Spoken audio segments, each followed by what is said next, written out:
Tinatiran umano ng mali-maletang pera ng mga nagpakilalang bagman ni Zaldico ang ilang senador. Kasama sa pinangalanan nila ay si Senator Erwin Tulfo at para hingan natin ang reaksyon tungkol dito, makakapanayan po natin mismo si Senator Erwin. Magandang umaga po sa inyo, Senator. Hi, Angela. Hi, Andre. Good Good morning, Sen. Thank you again. Oo. Senator, syempre hingi po kami ng inyong reaksyon. Ano po ang masasabi nyo rito sa mga naging paratang nitong ilan sa mga 18 Marines na hinatiran daw po kayo ng mali-maletang pera? Anyway, it's all politics. Politika po yan. And medyo nasasanay na at saka pamilya ko kasi tuwing lalapit pong halalan, talagang lumalabas ako. Nung tumakbo po tayong senador, yung issue po sa atin, may kasong kriminal, citizenship. Patunayan naman po natin na yung kaso, tapos na ho yun, tapos yung citizenship, patunayan naman na Pilipino tayo. Ngayon, medyo mabigat-bigat na ho dahil naglalabasan ho yung issue na isa sa amin ni Senador Raffy na tatakbong Pangulo o Vice Presidente. Lalo na po ako, yung think last week lang may lumabas na naman na Vice Presidente daw. Kaya alam ko naman ho yan na it's coming, yung mga ganyang akusasyon na mali-maleta. Kulang pa nga po, may nabanggit pa, human trafficking na. So from hindi citizen, from may kasong kriminal, ngayon sinukoy pa ni ng attorney at saka ni Senator Marcoleta, human trafficking dahil mga babae, pagkatapos mali-maleta, plunder, gusto na ipalabas. 70 million. Politika po ito, malapit na pong halalan. Asahan ho ninyo, pustahan tayo. Pagpalapit na mas matindi na po yan. Hindi na ako magtataka kung nakakasuhan tayo ng carnapping, robbery, hold up, halo-halo na ho yan. Normal ho yan. Ay yung masakit lang ho, kapag kaalyado ka nila, ligtas ka. Kapag nagtutulig sa ka dyan, delikado ka. Yun lang ho yung bottom line doon. Pero if this is the price we have to pay na nagsasalita ka dahil may kumukontra ka, then so be it. Wala tayong magagawa. Siguro po ang proper forum na lang is we're readying filing of charges po ng, dito po sa mga nag-iimbento po ng kwento. Okay.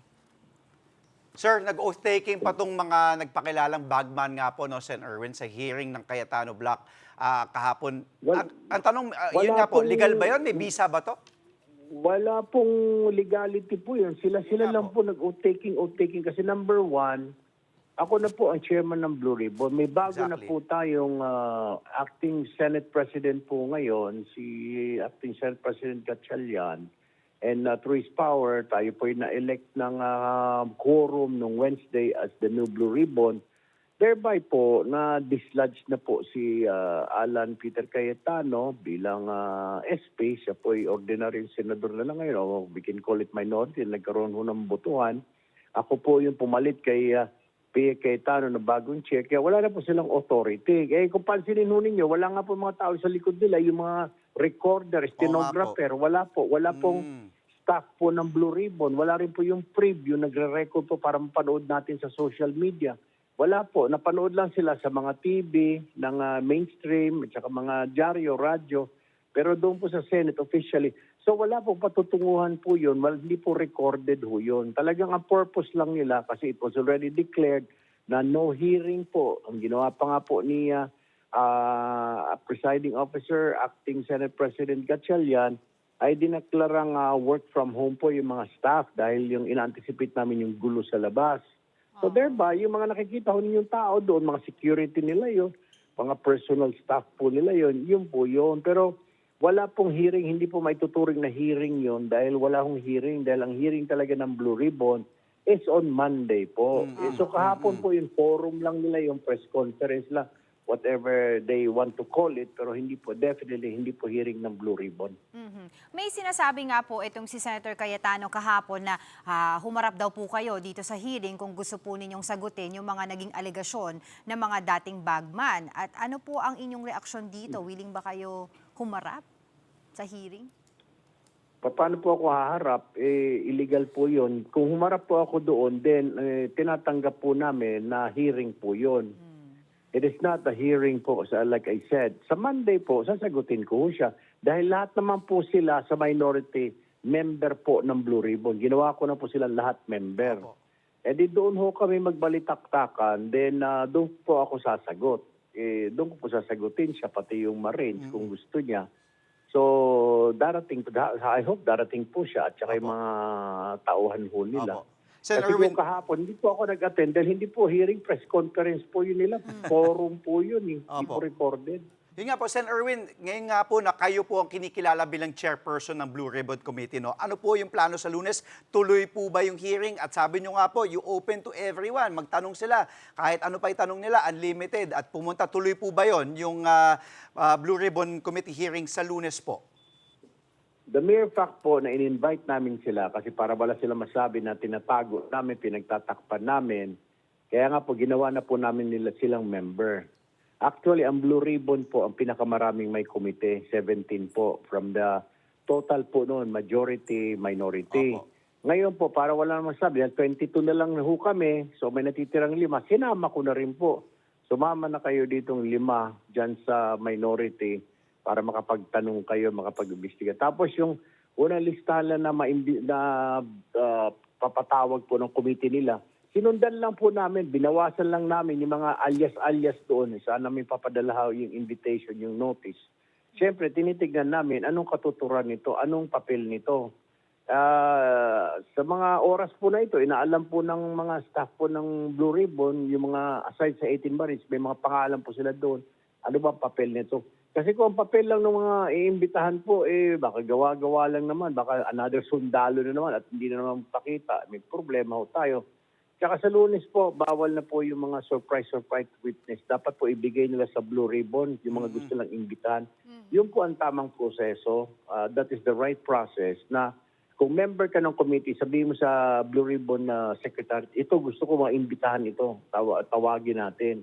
That is the right process. Tapos bibigyan mo ng kopya ang lahat ng members kung sino-sino ang mga dadalo. Yun po yun eh. Hindi po yung media ang bibigyan mo muna. Dapat po yung mga members ang bibigyan mo para at tanungin sila, may dadagdag ka pa ba? Sir, ma'am, may gusto ko ba ipatawag? Yun po yun. Hindi yung media ang bibigyan mo ng kopya ng listahan ng mga iimbitahan. Senator, medyo humahaba na po talaga itong mga nangyayari sa Senado at at the end of the day, ang talo po dito ay ang taong bayan. Handa po ba kayo, ang inyong kampo, na makipag-usap sa Cayetano Block na kayo po ang mag-initiate para po matapos na po itong Maresolba gulo na. na to once and for all? Opo. Sila lang naman po hindi nagpakita, di po ba? 3 araw natiis po nila.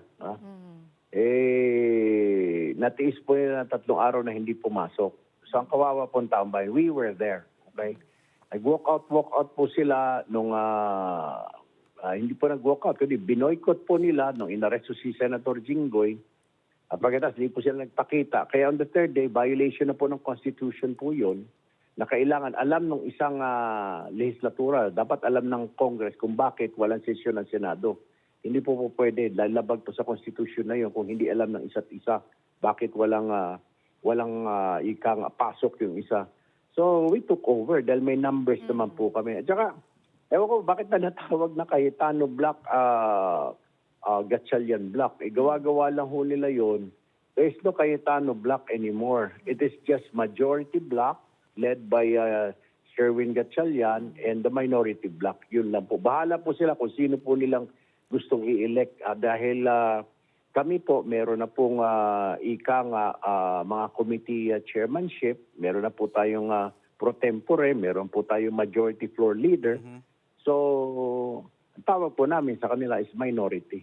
Sen, yung Partido Demokratiko Pilipino, PDP, plano raw dumulog sa Supreme Court, sa Korte Suprema po, para questionin daw tong quorum of 12. Ano po naman na masasabi? Opo. Alam mo, Andre, Opo. maraming salamat, PDP.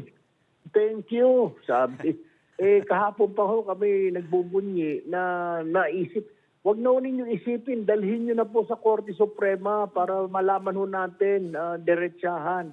At para makapagtrabaho na lahat, please lang, nakikiusap ako, gawin nyo na po yan sa Lunes ng umaga, questionin po ninyo na kung sino talaga. Naku, salamat po. Kung sino man nakaisip sa inyo sa PDP, praise the Lord, idadasal kita sa Lunes. Tama po yan, ay sa Linggo. Thank you very much. Para ma-decide, actually may ruling na po yan dyan di ba ba, yung Abilino and Cuenco 1949. Gusto lang po lang ulitin, siguro. Gusto lang marinig yung bagong set ng mga nakaupong Supreme Court Associate Justices, Chief Justice, so be it. Pero salamat po, salamat na para once and for all, malaman natin na kami po yung majority. Sige po, isang pa po ninyo. Thank you. Thank you po, PDP. Senator, posible raw pong magpatawag ng special session si Pangulong Bongbong Marcos. Of course, this is upon the official request ng Senate majority. Nakapag-request na po ba si Senator Sherwin Gatchalian? Wala pa po, pero may meeting po kami mamaya. Paano po, pag-usap po na yung direksyon, pati po yung sa Blue Ribbon sa Lunes. Kasi nakasine diya na po kami ngayon. And then we're preparing po for the impeachment trial sa darating na July 6. Okay, and before we let you go, Senator, syempre, ang sinasabi din po ni Senator Alan Peter Cayetano dito ay kung may 13 kayo, bababa siya sa pwesto. Meron na po ba, kasi may naririnig po tayo mga bali-balita na meron daw pong isa ulit na papanig daw po sa inyo para makabuo po kayo ng 13? Before I answer that, if you will allow me po, if you give me about a minute. Sige po. Ito lang po pakiusap ko. Senator Cayetano, ginagawa mo na naman yung ginawa mo sa House, di ba? Na kumapit ka dyan, may usapan pala kayo ni Lord Alan Velasco na hatiin ninyo June 2020, dapat bumaba ka na dyan. Ayaw mo bumaba. Ang ginawa mo, pinadlock mo pa yung session hall. Kaya hindi po namin ginawa kahapon yun, ipadlock yung plenary. Ayaw po ni Sherwin Gatchalian, ipadlock yung session hall po kahapon kasi parang ginagaya namin yung trabaho niya. At hindi rin po namin itatakbo yung maze, Senator Cayetano. Huwag ko kayo mag-alala. Pero, Sir, nakikiusaw bilang kasamahan mo sa Senado, tanggapin na po natin, nasa majority po kami. Dahil 12 po kami. I-divide po ni 13 po, opo, tama naman po, 30, hindi kami makapag-elect ng Senate President. Pero we can declare all seats vacant dahil may quorum po tayo na 12.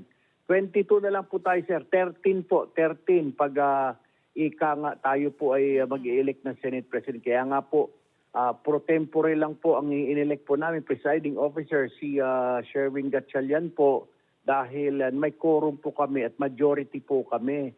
Ang sinasabi po, para makuha po ang majority vote, i-divide po yung ikang asina. Ngayon po, 22 na lang po kami dahil yung isa nagtatago ay magpakita, yung isa nakakulong. We divide po ng 2, 11 plus 1. Yung ngayong 1 si Cheese po So na-break po yung impasse ng Wednesday. At nagkaroon po, inunseat na po kayo. Bago na po, Senadora Loren, hindi na po kayo ang pro tempore. Ayan na po, si Senator Win. Senator Joel, hindi na po kayo ang majority leader. Si Senator Mix na. So, parang awa nyo na magtrabaho na ho tayo. Pangalawa po, yung, ano po yung tanong nyo? Ma'am Angela? sorry. Kung meron pa po daw, may chismis po kasi na meron sasama po sa inyo. Para maging 13 Meron po kayo. pong nagpaparamdam, pero ang problema po, dalawa po actually, hindi po alam. Dalawa o tatlo daw. Ang nagsasabi po nito, mga kasamahan ko po ng mga senior na matagal na may mga kaibigan po dyan sa minority. Okay? Normal po yun Magbabarkada tayo dati, ngayon naghiwalay lang tayo dahil minority ka. Medyo nagpapahiwatig. Yung isa nga po, hindi niya alam paano kakalas dahil number 1, natatakot na talagang matutulad po sa amin na kaliwat kanan titirahin ng mga troll, ng mga vlogger. So kinakabahan siya. Number 2, natatakot siya na i-ostracize na siya. So, yun po yung kinakatakot niya. Hindi niya alam, pero hindi niya po matiis dahil may pressure po sa family niya, his children or her children, na lumipat na po kayo kasi nakakahiya sa mga classmate namin, sa mga workmates namin. Pati sa church po, tinatanong po siya. So, nakukonsensya siya. Problema lang yung backlash na pag tumawid, babanatan, pagpipiestahan siya ng troll, titirahin siya. Hindi niya po alam tatawagin siya na paru-paro, tatawagin siya na balimbing, etc. So, yun po yung problema niya. Pero kung gusto mo talaga nagtrabaho para ikaw ay senador ng tao, hindi senador ng mga troll at vlogger at ng grupo na senador ka ng bayan, then it's just right. Parang ginawa ni Cheese na talagang tumawid po siya dahil ito po yung tama. This is the right place. Alright, yung maraming majority. Opo. Maraming salamat sa inyong oras, Senator Erwin Tulfo. Thank you po ulit, Sen. Mga kapatid, Andre Felix po, manatiling may alam pagdating sa mga mahalagang balita sa loob at labas ng bansa. Mag-follow at mag-subscribe na po sa social media pages ng News 5.